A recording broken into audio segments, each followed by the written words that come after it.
এই পর্যন্ত আনুমানিক 9টি লাশ পেয়েছি। প্রথমে একটা বিস্ফোরণ টাইপের হয়েছিল, যেখান থেকে আপনার মানে বিষাক্ত গ্যাস, যেটা খুবই টক্সিক, যেটা খুবই ফ্ল্যাশ ওভার হয়ে ওই বিল্ডিংয়ে আসে। আমরা ধারণা করছি কিন্তু বিষয়টা যে এটা ইনহেল করে তাৎক্ষণিক ইনারা হয়তো মৃত্যুবরণ করেছেন আমরা ধারণা করছি, এবং এই কারণে উন্নত সরতে পারেন নাই। বাট অনেকেই আমরা যখন আসছিলাম, আমাদের অন্যান্য ফায়ার ফাইটার যারা ফার্স্ট রেসপন্ডার, তাদের থেকে আমরা যখন শুনলাম যে তারা অনেকেই চলে যেতে পেরেছে, বাট ইনারা হয়তো টক্সিক গ্যাস ইনহেল করেই ওখানে আপনার মৃত্যুবরণ করেছে বলে আমরা ধারণা করছি। তবে এটা বিস্তারিত অবশ্যই তদন্ত করে জানা যাবে। তবে আমরা এই পর্যন্ত 9টি লাশ পেয়েছি। তবে আমাদের সার্চিং অপারেশন এখনও চলমান রয়েছে, এবং একই সাথে আমাদের পাশে যেই কেমিক্যাল গোডাউনটি রয়েছে, আমি এইমাত্র দেখে আসলাম যে এটা এখনও ভিতরের দিকে আগুন জ্বলছে। সুতরাং এটা কিন্তু আসলে রিস্কি। আমরা ওখানে কাউকে অ্যালাউ করছি না, ইভেন ফায়ারটারদের অ্যালাউ করছি না।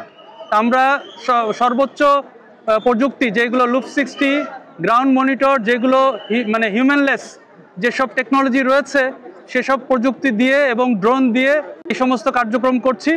আমাদের এখনও অপসারণ মানে আপনাদের যে কেমিক্যালগুলো রয়েছে, এই কেমিক্যালগুলোর নিউট্রালাইজেশনের কাজ এখনও শেষ হয়নি। সুতরাং আপনারা আগের মতোই বলবো যে আপনারা দূরত্ব বজায় রাখবেন।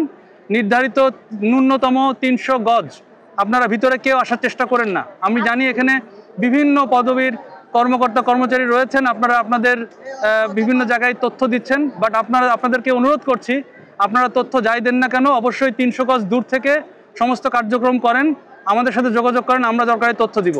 কিন্তু এই মুহূর্তে কোনো সাংবাদিক ভাই বোন অথবা কেউই, মানে কোনো কর্মকর্তা যে লেভেলেরই হন না কেন, আইন শৃঙ্খলা রক্ষাকারী বাহিনীর সহ সকলকে অনুরোধ করব আপনারা নির্ধারিত দূরত্ব বজায় রাখবেন। আমি আবারও বলছি, আমাদের কেমিক্যাল গোডাউনে, এখানে যে কেমিক্যাল গোডাউনটা রয়েছে, এর ভিতরে এখনো ফ্লেম রয়েছে। আপনারা দেখতে পাবেন যে উপরে ধোঁয়া বের হচ্ছে, এবং পাশে যেই গার্মেন্টস রয়েছে, এই গার্মেন্টসে এখনো আপনার হালকা ধোঁয়া রয়েছে, তবে এখন কোনো ফ্লেম নাই, কিন্তু কেমিক্যাল গোডাউনে ফ্লেম রয়েছে। সুতরাং এটা একটা বিপজ্জনক। কেমিক্যাল গোডাউনে কোনো উদ্ধার কাজ, কোনো কার্যক্রমই আমরা করি নাই, বিকজ আমরা জানি যে এখানে কেমিক্যাল কি রয়েছে এটা আমরা নিশ্চিত না। সুতরাং আমরা যে কাজটা করব সম্পূর্ণ মানে টেকনোলজি দিয়ে এটাকে নিউট্রালাইজ করার চেষ্টা করব। কখনো এটা আমরা বলতে পারছি না। আমরা সার্চিং অপারেশন কিন্তু চলমান, বাম পাশেরটা চলমান, ডান পাশেরটা কমপ্লিট হবে যখন নিউট্রালাইজ করা হবে, তারপরে আমরা সার্চিং অপারেশনে যাব। এটা জানা যাচ্ছে না, কারণ এটা স্তূপ আকার হয়ে আছে, মানে উপরে কাপড় চোপড় পুড়ে আপনার এটা মানে হয়ে গেছে। ধন্যবাদ। আমরা অপারেশন কার্যক্রম চালাই, পরবর্তীতে জানাবো। ধন্যবাদ।